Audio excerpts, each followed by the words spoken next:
नमस्कार दोस्तों, best top 10 Hindi में आपका स्वागत है। देश एक तरफ जहां कोरोना महामारी से जूझ रहा है, दूसरी ओर बाढ़ आम लोगों की संकट को और बढ़ा रही है। दोस्तों, एक अनुमान के मुताबिक बाढ़ के कारण भारत में पिछले 6 दशकों में करीब 4.7 लाख करोड़ का आर्थिक नुकसान हुआ है।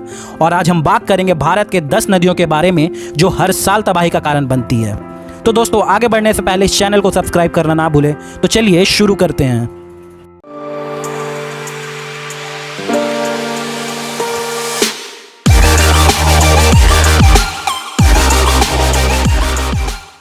नंबर 10 पर आती है कावेरी नदी। कावेरी नदी कर्नाटक तथा उत्तर तमिलनाडु में बहने वाली एक प्राचीन नदी है।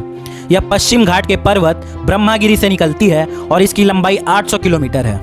दोस्तों, दक्षिण पूर्व में प्रवाहित होकर कावेरी नदी बे ऑफ बंगाल में मिलती है और पिछले साल कावेरी में जल स्तर बढ़ने से कई जिलों में बाढ़ का खतरा उत्पन्न हो गया था।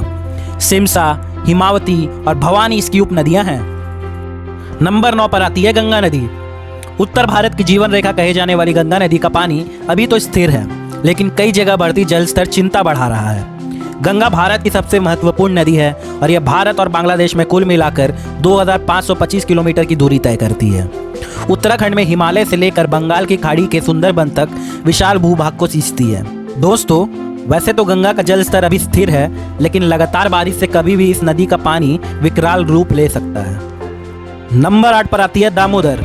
दामोदर नदी पश्चिम बंगाल और झारखंड में बहने वाली एक प्रमुख नदी है। यह नदी छोटा नागपुर की पहाड़ियों से 610 मीटर की ऊंचाई से निकलती है, जो लगभग 240 किलोमीटर का सफर झारखंड में तय करती है। दोस्तों, हुगली नदी के समुद्र में गिरने के पूर्व यह नदी उससे मिलती है और झारखंड में अभी तो दामोदर का पानी उफान पर है और जुलाई में ही नदी का जल स्तर 5 साल का रिकॉर्ड तोड़ चुका है। नंबर 7 पर आती है गोदावरी। गोदावरी नदी महाराष्ट्र, तेलंगाना और आंध्र प्रदेश से बहते हुए बंगाल की खाड़ी में जाकर मिलती है। प्राणहिता, इंद्रावती और मंजीरा इनकी उपनदियां हैं। और दोस्तों, पिछले साल गोदावरी नदी में आई बाढ़ ने आंध्र प्रदेश के पूर्वी और पश्चिमी गोदावरी जिले और महाराष्ट्र के नासिक के कई हिस्से को डुबा दिया था। नंबर 6 पर आती है नर्मदा।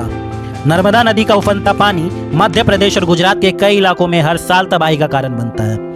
यह गोदावरी नदी और गंगा नदी के बाद भारत के अंदर बहने वाली चौथी सबसे लंबी नदी है।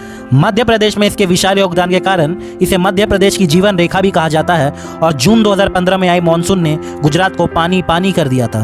दोस्तों, गुजरात के कई हिस्से जलमग्न हो गए थे और इस बाढ़ में कुल 123 लोगों की मौत हो गई थी। नंबर 5 पर आती है गोमती नदी। गोमती नदी उत्तर प्रदेश में बहने वाली एक प्रमुख नदी है और इसका उद्गम पीलीभीत जिले के फुलहर झील से होता है। दोस्तों, भारी बारिश के कारण गोमती समेत कई नदियों का पानी उफान पर है और गोमती नदी में बाढ़ के कारण लखनऊ से सटे बीकेटी और इंटौजा के कई इलाके बाढ़ जैसे हालत का सामना कर रहे हैं। नंबर 4 पर आती है बागमती नदी। नेपाल से ही निकलने वाली बागमती नदी उत्तर बिहार के कई जिलों में कहर भर पा रही है। सीतामढ़ी, मुजफ्फरपुर, दरभंगा जिले के कई इलाकों में बाढ़ जैसे हालात हैं। और दोस्तों, बिहार के इस नदी की कुल लंबाई 394 किलोमीटर की है। नंबर 3 पर है गंडक नदी। नेपाल से आने वाली नदियों में गंडक का नाम भी शामिल है। इसमें पानी के उफान से बिहार के 6 जिले में बाढ़ जैसी हालात है और पश्चिम और पूर्वी चंपारण, गोपालगंज, मुजफ्फरपुर, वैशाली एवं सारण जिले के कई इलाके बाढ़ की चपेट में हैं। नंबर 2 पर नाम आता है कोसी नदी का। कोसी नदी को बिहार का अभिशाप यूं ही नहीं कहा जाता है। हर साल कोसी से सटे कई जिलों में भीषण बाढ़ आती है और सब कुछ बहा ले जाती है। खासकर सहरसा, सुपौल और आसपास के जिलों में तबाही हर साल की बात है। दोस्तों, इस बार भी कोसी नदी पर बनाया मुख्य तटबंध सुपौल में कई जगहों पर टूट गया और लोगों को 2008 जैसी तबाही का खतरा सताने लगा।